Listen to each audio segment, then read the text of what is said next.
Hello everyone, I am Sanjay Kumar. मैं आपका एक बार फिर से टेट ज्ञान के यूट्यूब चैनल पे आपका स्वागत करता हूं। जैसा कि मैंने लास्ट टाइम आपसे प्रॉमिस किया था कि अगली वीडियोस में हम मैथड्स एंड अप्रोचेस से संबंधित जितने भी क्वेश्चंस आपके प्रीवियस ईयर्स में पूछे गए हैं हम उसको डिस्कस करेंगे, ताकि आप बताए गए थ्योरीज़ की अहमियत को समझ सकें कि क्यों वो थ्योरीज़ ज़्यादा इम्पॉर्टेंट है। आपको वहाँ पर तुक्का ना लगाना पड़े, अनुमान ना लगाना पड़े, आप एक बार में सही जवाब दे दें। इसलिए हम लोगों ने उन सारे सवालों को इकट्ठा किया है और सोचा है आप तक ये जानकारी पहुँचाई जाए। और आप देखेंगे कुछ सवाल ऐसे हैं सीटेट के प्रीवियस ईयर्स में जो एक ही जैसे लगते हैं, बस उनका थोड़ा सा पूछने का तरीका बदल दिया उन्होंने और अगली ईयर में पूछ दिया गया है। तो देखेंगे कुछ चैप्टर सवाल रिपीट हो रहे होंगे, तो वो रीज़न वही होगा, मैंने आपको बताया। ये है previous years questions of CTET related two methods and approaches, जो खास करके मेथड्स एंड अप्रोचेस से संबंधित है। इससे पहले हम लोगों ने फिगर ऑफ स्पीच भी किया था, तो फिगर ऑफ स्पीच के क्वेश्चंस जो प्रीवियस ईयर में पूछे गए थे उनको डिस्कस किया था हम लोगों ने। आज हम लोग इसको डिस्कस करेंगे। चलिए बिना समय खराब किए आगे हम लोग बढ़ते हैं। आपके सामने पहला सवाल है कि द ग्रामर ट्रांसलेशन मेथड निम्नलिखित में से किसकी ओर जाता है, यानी कौन सा इसका ऑप्शन सही है, बेहतर है। एक एक को हम लोग ध्यान में देखेंगे। कह रहा है, एक पहला कह रहा है कि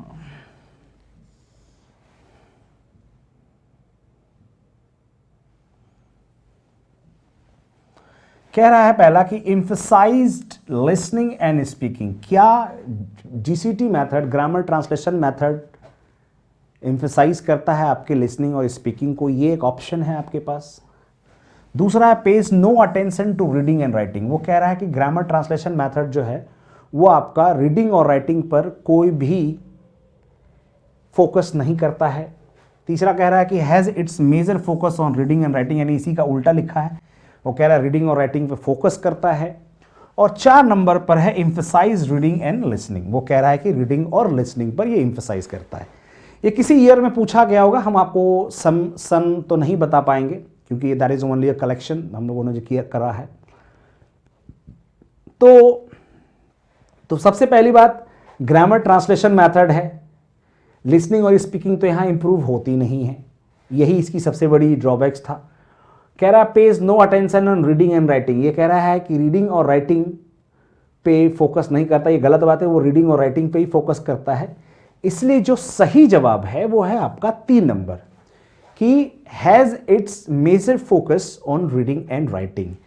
हमने आपको बताया था ये ऐसा इसलिए था क्योंकि जीसीटी मेथड जो है वो natural series of language learning को फॉलो नहीं करता है। वो रीडिंग राइटिंग को ज़्यादा फोकस में रखता है। लिसनिंग स्पीकिंग एक्टिविटीज़ बहुत कम होने के कारण वहाँ पर कम्युनिकेशन की डिफ़िकल्टीज़ बच्चों को हमेशा आते रहती है। इसीलिए इसका जो सही जवाब है has its major focus on reading and writing. ठीक है ना। हम चलते हैं अपने अगले क्वेश्चंस की ओर। अगला क्वेश्चन देखेंगे आपके सामने है, one of the principles of the direct method is that. आपको डायरेक्ट मेथड भी पढ़ाए गए तो उसके मैंने कुछ प्रिंसिपल और कैरेक्टरिस्टिक्स बताए थे हमारे प्रीवियस वीडियोस में, आप देख सकते हैं। देखिए एक वीडियो दूसरे वीडियो से रिलेटेड है। अब आप सिर्फ ये वीडियो देख रहे हैं, प्रीवियस वीडियोस नहीं है आपके पास या आप नहीं देख पाए हैं, तो यहाँ पर थोड़ी सी समस्या शायद आपको हो सकती है यदि आप बिगनर हैं तो। इसलिए आई सजेस्ट कि आप प्लीज़ प्रीवियस वीडियोस को ज़रूर देखें, उसके बाद ध्यान से देखें।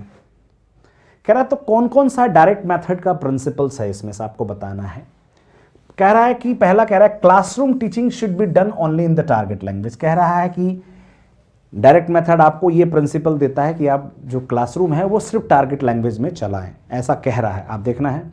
और कह रहा है कि both first language and target language should be used in the classroom. क्या ये प्रिंसिपल है कि वो कह रहा है कि आप टारगेट लैंग्वेज और फर्स्ट लैंग्वेज दोनों को इस्तेमाल करना चाहिए क्लासरूम के अंदर? क्या ये प्रिंसिपल है?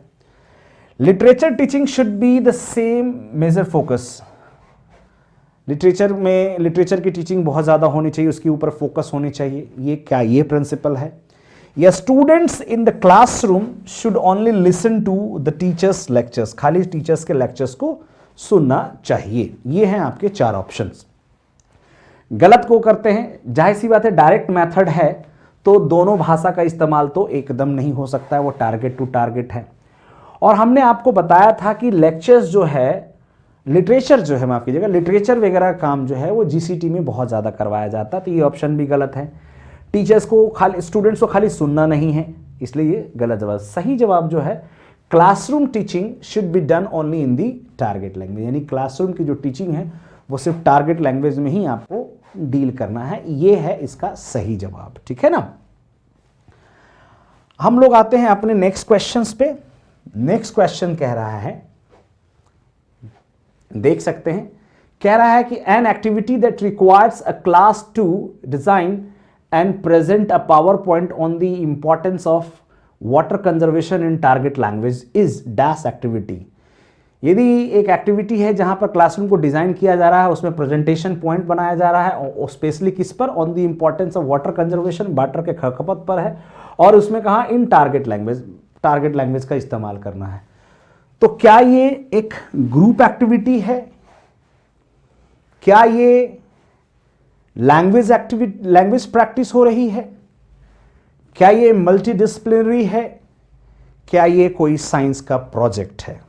ये थोड़ा सा ध्यान रखना होगा इसमें। आपको देखिए, पहली बात तो आपको डिजाइनिंग सिखाया जा रहा है, किस पे, प्रेजेंट पावर पॉइंट की जानकारी है, एक पॉइंट हो गया कंप्यूटर से संबंधित। On the importance of water conservation, SST में वाटर के बारे में बहुत ज़्यादा पढ़ते हैं, ज्योग्राफी के बारे में भी पढ़ सकते हैं, तो वहाँ पर इसके बारे में पढ़ना, यानी 2 सब्जेक्ट हो गया हमारा। और तीसरी भाषा, यानी तीसरी जो है टारगेट लैंग्वेज, यानी 3 डिसिप्लिन को इंक्लूड किया है उन्होंने, कंप्यूटर के इंफॉर्मेशन को, आपके एसएसटी के इंफॉर्मेशन को, और आपके टारगेट लैंग्वेज के इंफॉर्मेशन को। तो यहाँ पर क्या हो गया, कोई एक ग्रुप एक्टिविटी तो है नहीं, ये जो है ये है आपका मल्टी डिसिप्लिनरी, यानी अनेक विषयों को आपस में कंबाइन करके एक्टिविटी को करवाया जा रहा है। तो ये है आपका सही आंसर 3 नंबर। ठीक है ना। आगे भी कुछ ऐसे ही सवाल पूछे जा सकते हैं कि बताइए टीचर ऐसे कर रहा है, बच्चों ने उस एक्टिविटीज़ को दूसरी भाषा में किया है, डिस्कस किया है, तो वो सब देखिएगा कि बहुत सारे एक्टिविटीज़ को इंक्लूड कर रहा है, इसलिए सही जवाब तो आपको मिल गया है। 4 नंबर क्वेश्चन पे, यानी नेक्स्ट क्वेश्चन है, the benefit of the bilingual approach in a second language classroom is that. जो बेनिफिट होता है बाइलिंगुअल अप्रोच का, जो बेनिफिट है, जो फायदा है, वो निम्नलिखित में से क्लासरूम के अंतर्गत क्या होता है।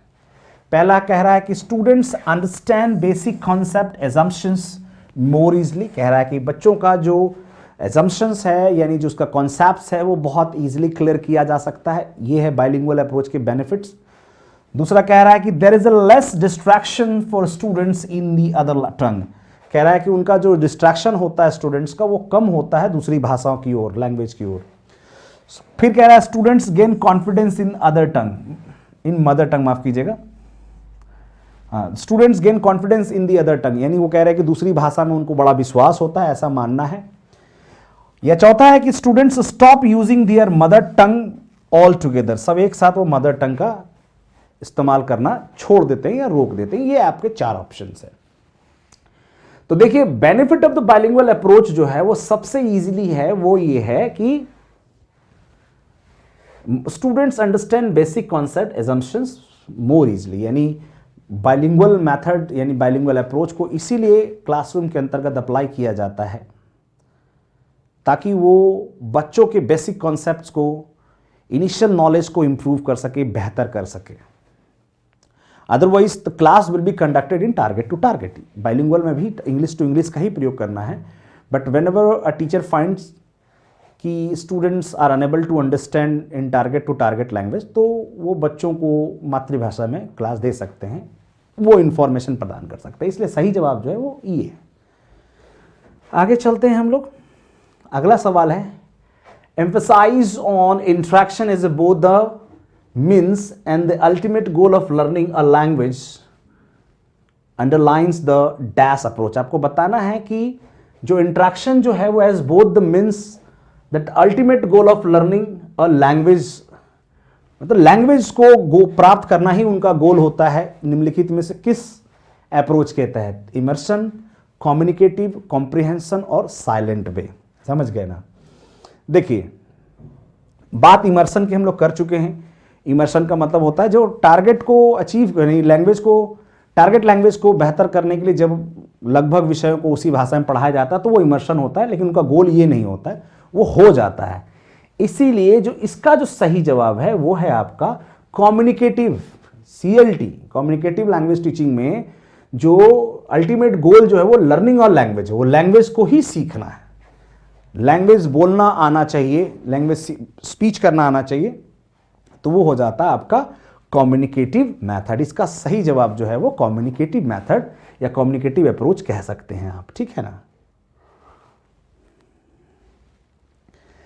6 नंबर क्वेश्चन में आते हैं हम लोग।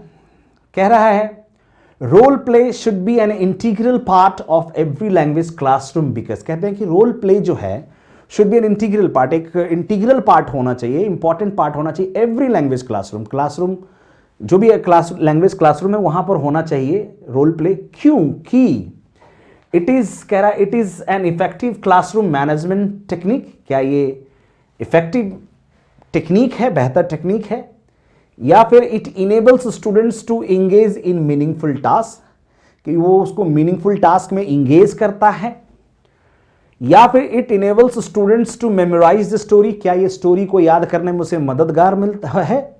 या फिर it enable girls and boys to interact freely. अब आपको ये देखना है कि रोल प्ले के बेनिफिट्स क्या हैं। फिलहाल इफेक्टिव मैनेजमेंट टेक्निक, एक चीज़ और मैं आपको बता दूं, जब कभी पेडागोजी संबंधी सवाल होते हैं तो वहाँ आपको इस बात का ध्यान रखना चाहिए कि आपसे मोस्ट एप्रोप्रिएट आंसर पूछा जा रहा होता है। तो ऐसा कभी कभी हो सकता है कि आपके ऑप्शंस में 2-2 सही जवाब आपको लग रहे हों, तो उसमें भी आपको फिर चयन करना होगा कि मोस्ट एप्रोप्रिएट कौन सा है, जो सबसे ज़रूरी आंसर होगा। तो 6 नंबर का जो सबसे ज़रूरी है वो ये है कि रोल प्ले जो है वो एक मीनिंगफुल टास्क है। ये मीनिंगफुल टास्क है, ये मीनिंगफुल टास्क को पूरा करता है। ये मीनिंगफुल टास्क है, टॉक नहीं था, वो टास्क है। देखिए, जब हम रोल प्ले करते हैं तो उससे हमारी लिसनिंग भी इंप्रूव होती है, स्पीकिंग भी इंप्रूव होती है, और लैंग्वेज गेन करने का मतलब है कि आपके लिसनिंग को इंप्रूव करना और स्पीकिंग को इंप्रूव करना, ठीक है ना। तो इसका जो सही जवाब है it enables students to engage in meaningful task. अगला आते हैं 7 नंबर क्वेश्चन आपके सामने है स्क्रीन पर। रानी इज फ्रॉम दिल्ली, रानी जो है वो दिल्ली से हैं, and she has taken admission in school इन आसाम, आसाम के स्कूल में उन्होंने एडमिशन लिया है। इन द फाइनल एग्जाम्स, जब फाइनल एग्जाम हो रहा है, she faces difficulty in writing a composition on Bihu. Bihu के ऊपर कंपोजिशन, बिहू हो सकता है कोई फेस्टिवल हो या कुछ भी हो उस साइड का, आसाम की तरफ में, उसके ऊपर कंपोजिशन लिखना है और उनको दिक्कतें आ रही है।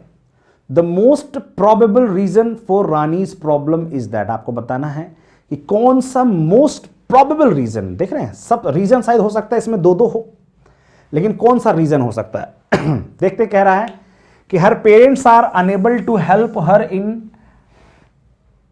अंडरस्टैंडिंग स्कूल कल्चर, यानी उनके माता पिता जो हैं, उस बच्ची के माता पिता जो हैं वो असहाय हैं स्कूल के कल्चर को समझाने में। ये क्या वजह है?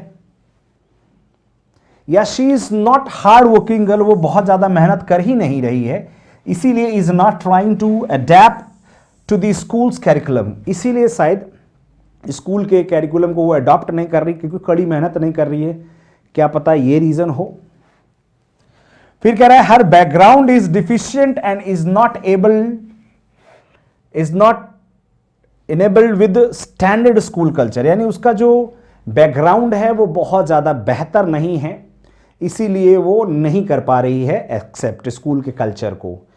या फिर कह रहा है कि there is a discontinuity between her home environment and the school curriculum, यानी कह रहा है कि जो उनका स्कूल का कैरिकुलम है और जो उनके घर का इन्वायरमेंट है, इन दोनों के बीच में एक फर्क है, एक डिस्टेंस है। क्या ये एक प्रोबेबल रीजन है? और मेरे हिसाब से सबसे मोस्ट प्रोबेबल रीजन जो है वो यही है कि कहीं ना कहीं डिसकंटिन्यूटी है रानी स्कूल में किसी और भाषा में पढ़ाई जा रही है, घर में वो कोई और भाषा सुन रही है और वो बात कर रही है, तो ये एक सबसे बड़ा रीज़न हो सकता है इन सभी 4 ऑप्शंस में से। तो फिलहाल सही जवाब है कि there is a discontinuity between her home environment and the second curriculum, करें स्कूल कैरिकुलम, माफ कीजिएगा, स्कूल के कैरिकुलम में फर्क है।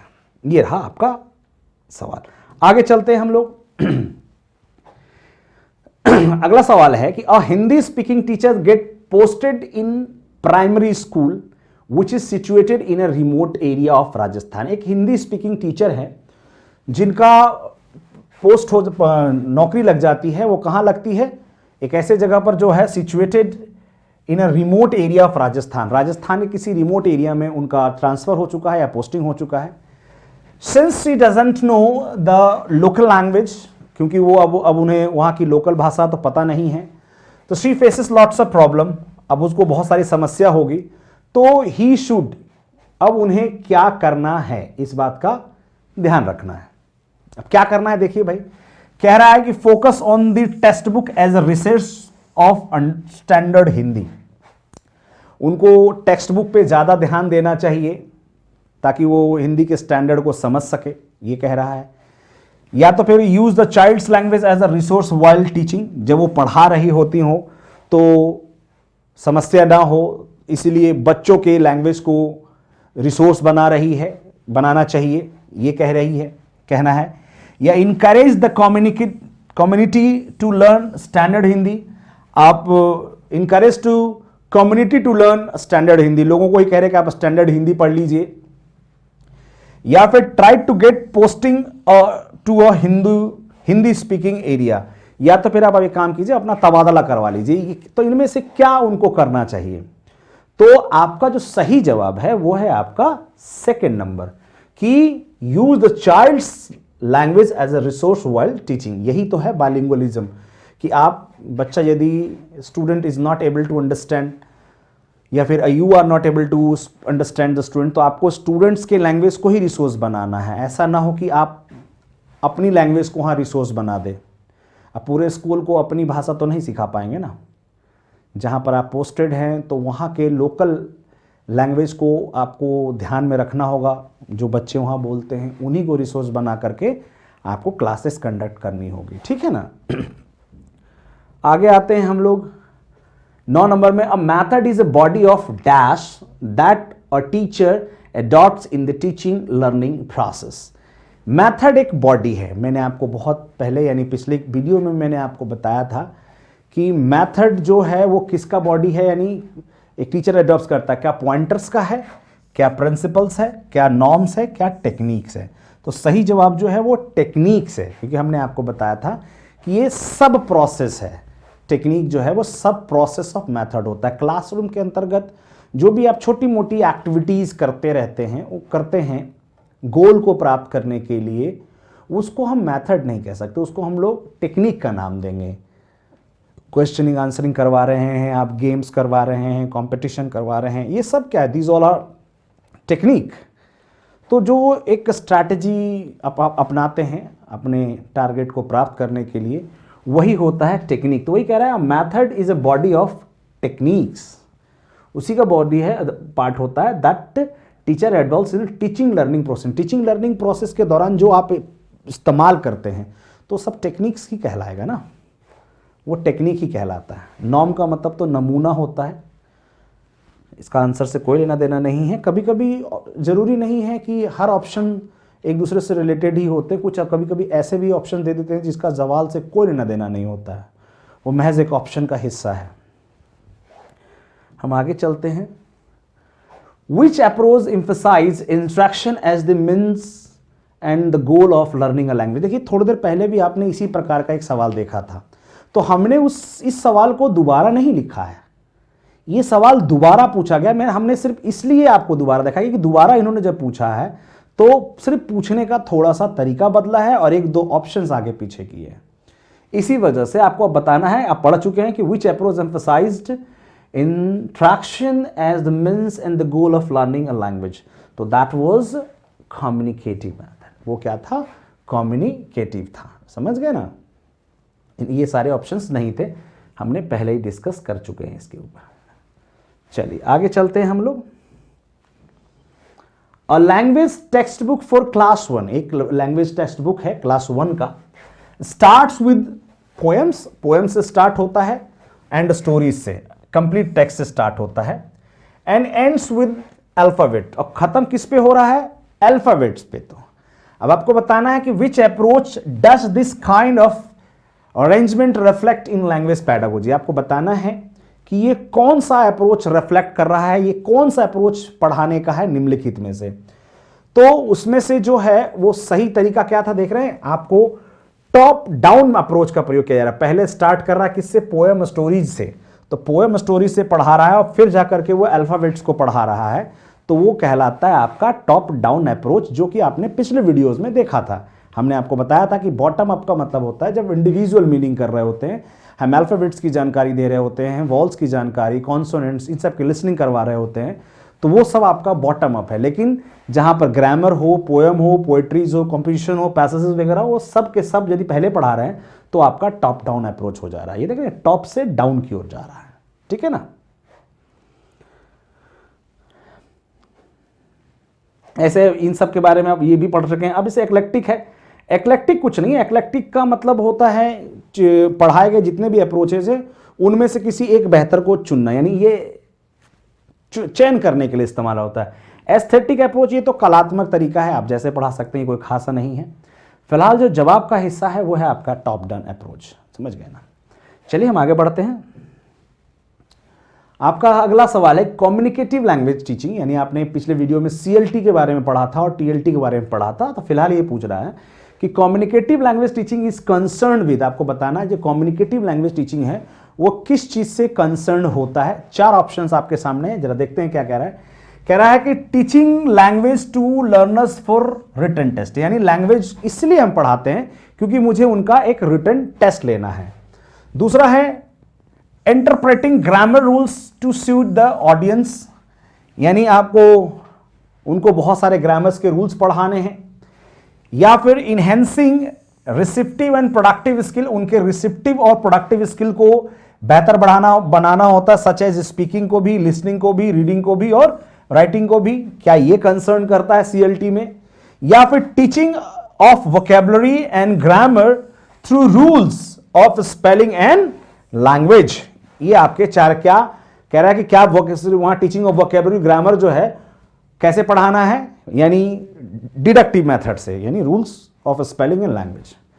तो देखिए CLT का मतलब होता है कम्युनिकेशन को बेहतर करने वाला तरीका, जिसमें हम लोगों ने ये सीखा था, वहां पर मैंने पढ़ाया था। तो ये आपके इनहेंस करता है, सही जवाब जो है वो 3 नंबर है, इनहेंसिंग रिसिप्टिव एंड प्रोडक्टिव स्किल्स, यानी लिसनिंग, स्पीकिंग, रीडिंग, राइटिंग, चारों को बेहतर करने का कंसर्न होता है किसमें, कम्युनिकेटिव लैंग्वेज टीचिंग में। ठीक है, अब हम लोग अपने अगले क्वेश्चन की ओर चलते हैं। कह रहा है कि a teacher ask students of class 3rd, तीसरे क्लास के बच्चे से टीचर पूछता है to describe their best friend, वो कहते हैं कि अपने बेस्ट फ्रेंड को डिस्क्राइब कीजिए। She writes the students response on the blackboard, फिर वो बच्चों के द्वारा जो बोले गए रिस्पॉन्स उसको बोर्ड पे लिखते हैं। At last she states that, फिर वो बाद में स्टेट्स करती है, दर्शाती है, that all these describing words, जितने भी डिस्क्राइबिंग वर्ड्स स्टूडेंट्स के द्वारा इस्तेमाल किया गया है on the blackboard are adjective, वो सब क्या है, एक एडजेक्टिव है।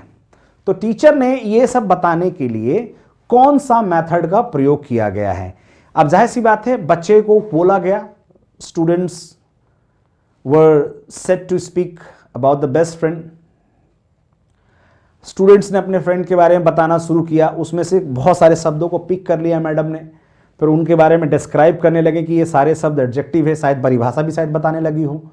तो वो सब कहाँ होता है, जहां पर हम एग्जाम्पल्स पहले बच्चे ने जब बताया तो एग्जाम्पल्स तो पहले ही मिल गया। अब एग्जाम्पल्स को, अब जितने भी एग्जाम्पल्स बच्चों के द्वारा दिया गया है, अब उनको वो क्या कर रहे हैं, रूल्स उनके बता रहे हैं। तो वो सब हम कहाँ करते हैं, इंडक्टिव मेथड को कहते हैं, समझे ना।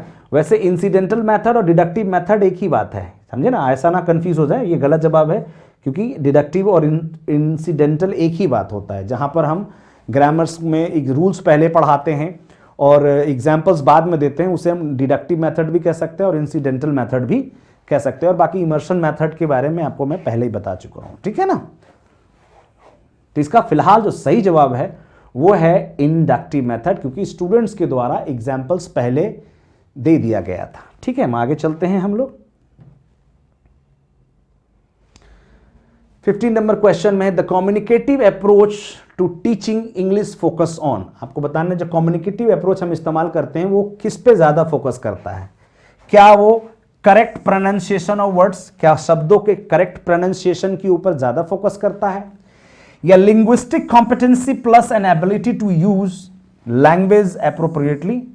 क्या कि वो लिंग्विस्टिक कॉम्पिटेंसी यानी बोलने में सहजता, लैंग्वेज के ऊपर सहजता प्रदान करता है, और एबिलिटी टू लैंग्वेज एप्रोप्रिएटली, और एबिलिटी करता है कि वो लैंग्वेज को एक उपयुक्त तरीके से दर्शा सके। क्या ये है उनका फोकस, या फिर the practice of selected and graded structure practice. क्या जो सिलेक्टेड, जिसको हम लोग स्ट्रक्चरल पैटर्न भी कहते हैं, चीज़ों को सेलेक्ट करके चुन करके छोटा करने का प्रक्रिया स्ट्रक्चरल पैटर्न कहलाता है, वो इस्तेमाल करते हैं, या फिर the structural accuracy of the sentence, क्या सेंटेंस के एक्चुअल स्ट्रक्चर्स को फोकस करता है कौन, कम्युनिकेटिव अप्रोच।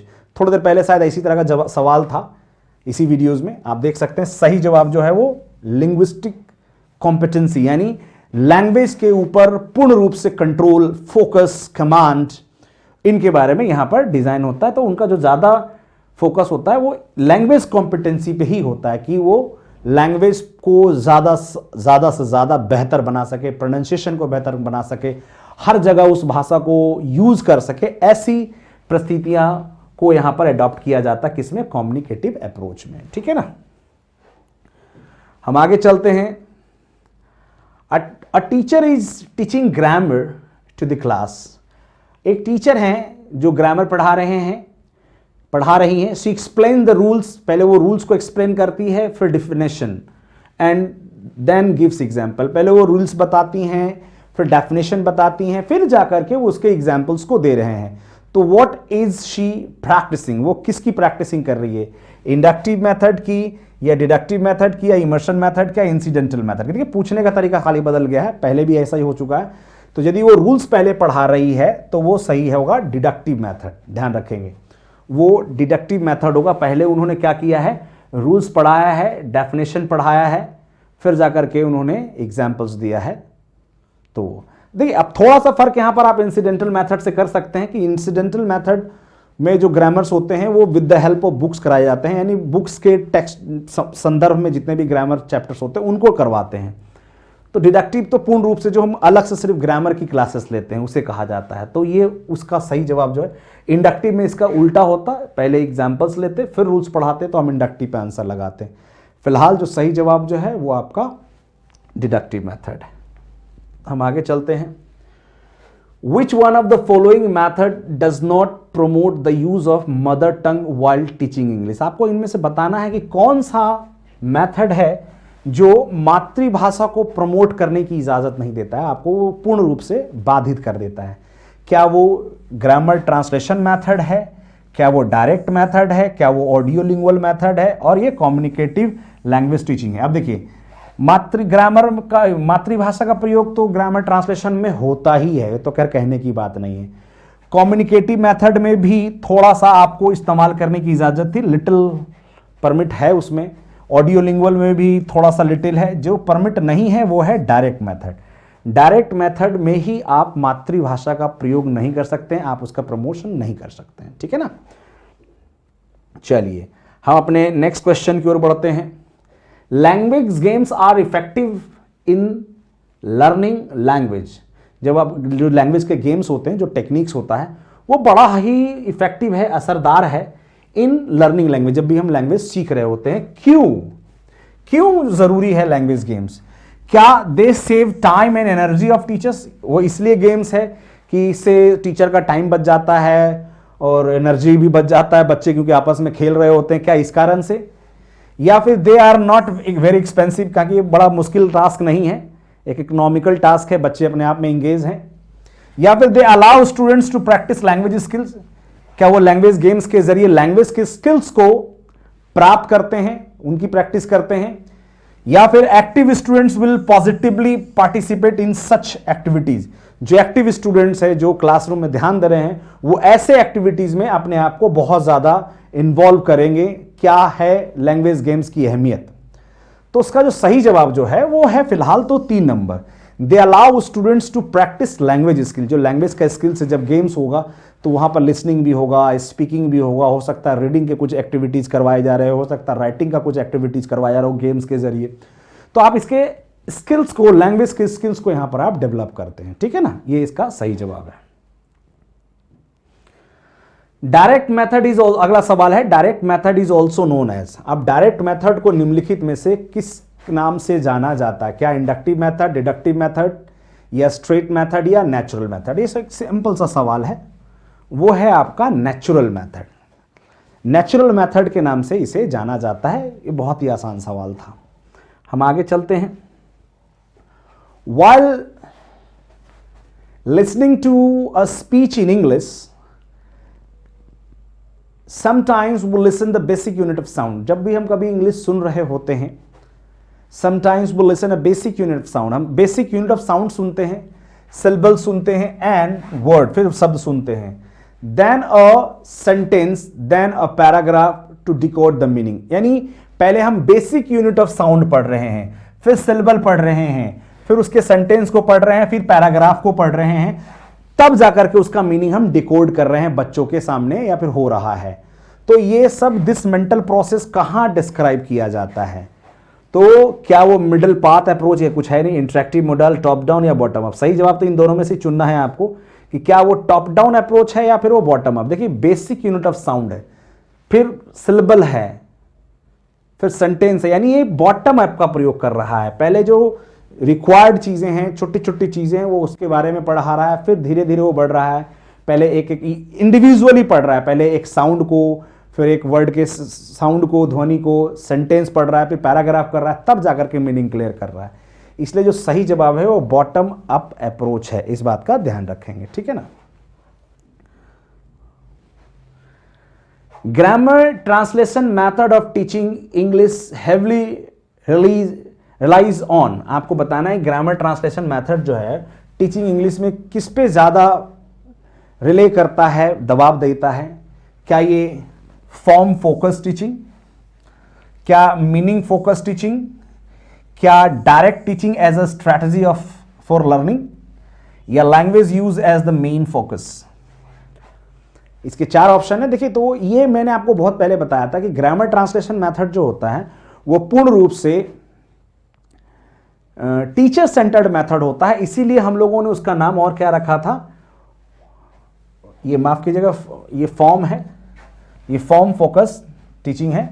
इसका सही जवाब 1 नंबर है। ये फॉर्म फोकस टीचिंग, यानी टीचिंग पे ही सिर्फ फोकस किया जाता है, इसलिए जो इसका सही जवाब है वो आपका 1 नंबर है, ठीक है ना। 22 नंबर में आते हैं।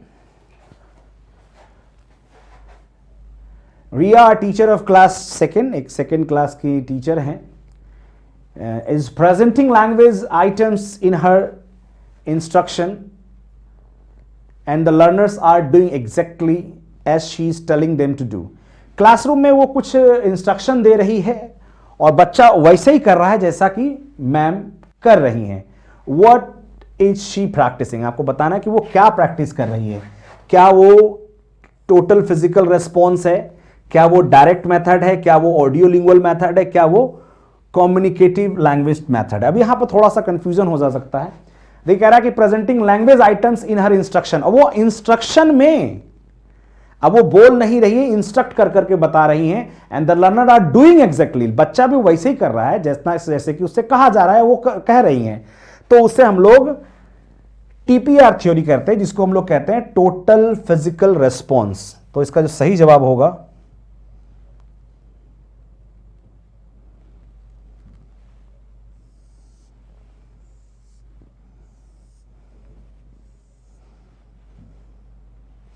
इसका जो सही जवाब है वो आपका टोटल फिजिकल रेस्पॉन्स। जब भी शारीरिक हरकतें कर करके दिखाया जा रहा होगा तो वो आपका इसमें अंतर्गत आता है। तो वो टीपीआर थ्योरीज होते हैं, क्योंकि वो इंस्ट्रक्शन को कॉपी करने की बात हो रहा है, वो इंस्ट्रक्शन कॉपी कर रहा है, तो फिजिकल रेस्पॉन्स सही है। फिलहाल हम अगले सवाल की ओर चलते हैं। What is a task in a task based language teaching? Task का क्या मतलब है इसमें भाई? जो हम लोग TBLT पढ़ते हैं वो क्या है? A piece of work for the parents to do their children's homework, या piece of activity for teachers to do in the classroom, या piece of work which exposes learners to a language, या piece of work which enables learners to do an activity.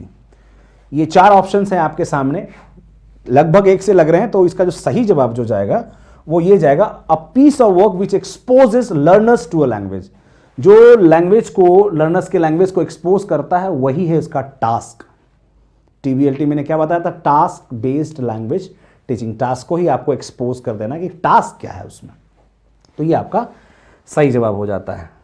अगला आते हैं, the most important aspect of an effective language classroom is to provide learners with an opportunity to. कहते हैं कि एक language classroom में जो सबसे बढ़िया एस्पेक्ट होना चाहिए, सबसे मोस्ट इंपॉर्टेंट एस्पेक्ट्स होना चाहिए, वो निम्नलिखित में से कौन सा है? क्या है वो? इंटरफेयर, एसेस, या इमिटेट, या इंटरेक्ट। तो सही जवाब जो है वो इंटरेक्ट है।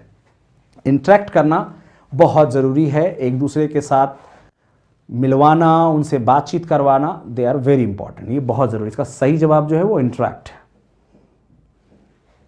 आगे आते हैं हम लोग, TBLT second language teaching is. TBLT का फुल फॉर्म आपसे पूछा जा रहा है, जबकि यही पेपर में पूछा भी गया था, तो आपको पहले से ही बता दिया गया है उसका क्या फुल फॉर्म होता है, टास्क बेस्ड लैंग्वेज टीचिंग। तो इसका सही जवाब है 3 नंबर। देखिए सवाल डिस्कस उसे करेंगे जो थोड़ा बहुत मुश्किल हो, ये सब तो आसान सवाल है, पहले ही बताया जा चुका है थ्योरी की क्लासेस में, आप पुराने वीडियोस में आप देख सकते हैं।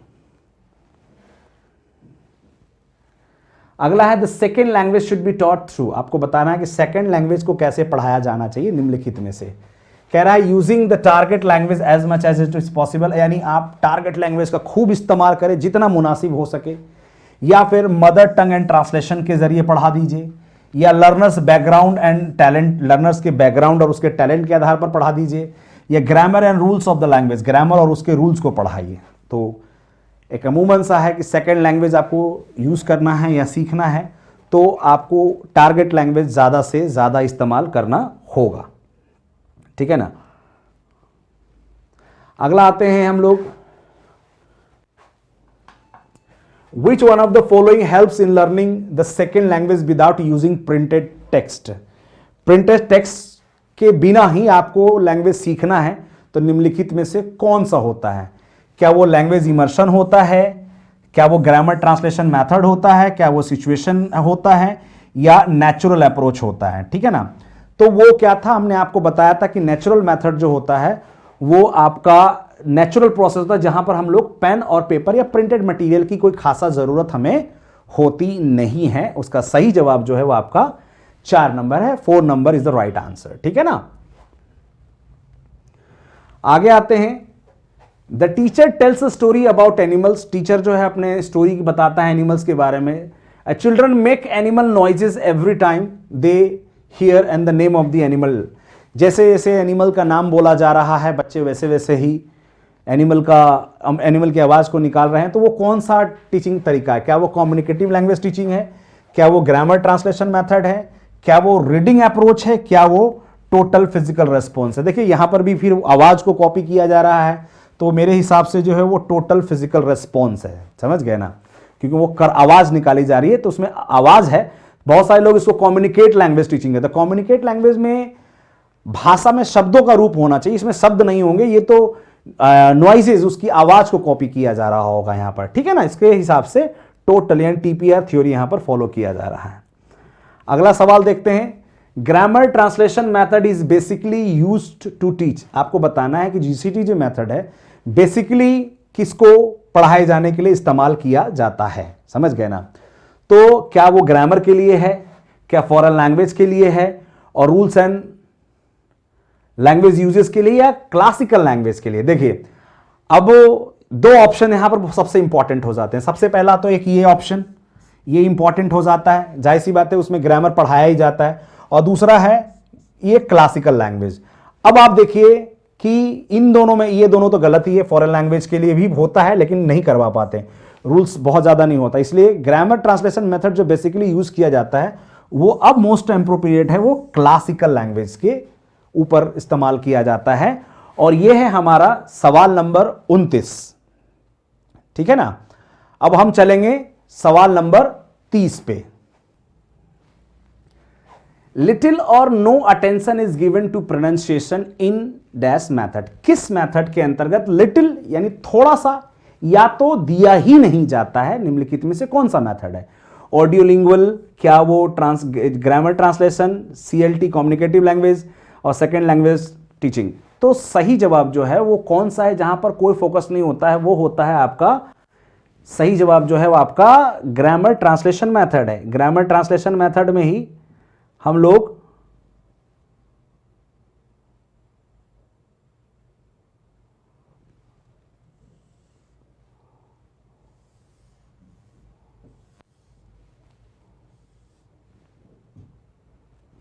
यानी ग्रामर लिटिल और no attention is given to pronunciation, pronunciation पे बहुत कम ध्यान दिया जाता है या तो ध्यान नहीं दिया जाता है, निम्नलिखित में से किस में? वो है आपका ग्रामर ट्रांसलेशन मेथड। यहां पर हम लोग बहुत ज़्यादा प्रोनाउंसिएशन पे ध्यान नहीं देते हैं, GCT में हम लोग पढ़ चुके हैं, क्योंकि वहां पर excessive use of mother tongue ज़्यादा है, इस कारण से ये वजह हो जाती है। बाकी ऑडियो लिंगुअल में भी प्रोनाउंसिएशन का ध्यान रखते हैं, CLT कम्युनिकेटिव लैंग्वेज टीचिंग में भी प्रोनाउंसिएशन का ध्यान रखते हैं, सेकेंड लैंग्वेज टीचिंग में भी हम लोग इसका ध्यान रखते हैं प्रोनाउंसिएशन का। अब हम लोग 31 क्वेश्चन पे चलते हैं। The method of teaching foreign language without using people's first language, बिना बच्चों के प्रथम भाषा का इस्तेमाल किए हुए, यानी आप यदि सीख रहे तो अपनी हिंदी को इस्तेमाल किए बिना कौन सा मेथड इस्तेमाल किया जाता है? क्या वो डायरेक्ट मेथड है, क्या वो क्लासिकल मेथड है? अब देखिए सिंपल सी बात है, ये तीनों मेथड तो एक ही है ना। क्लासिकल मेथड को भी हम लोग ग्रामर मेथड या ओल्ड मेथड कहते हैं, तो सही जवाब क्या है? वो आपका डायरेक्ट मेथड है। डायरेक्ट मेथड में ही हम लोग बच्चों के प्रथम भाषा का इस्तेमाल नहीं करने देते हैं, ठीक है ना। आगे चलते हैं हम लोग। Banishing mother tongue in the classroom, यानी मातृभाषा का पूर्ण रूप से इस्तेमाल नहीं करना, is the characteristics feature of which method, यानी कौन से मेथड का मातृभाषा का, पूछने का सेम तरीका बदला हुआ, सवाल वही है लेकिन बस पूछने का तरीका थोड़ा सा बदल चुका है।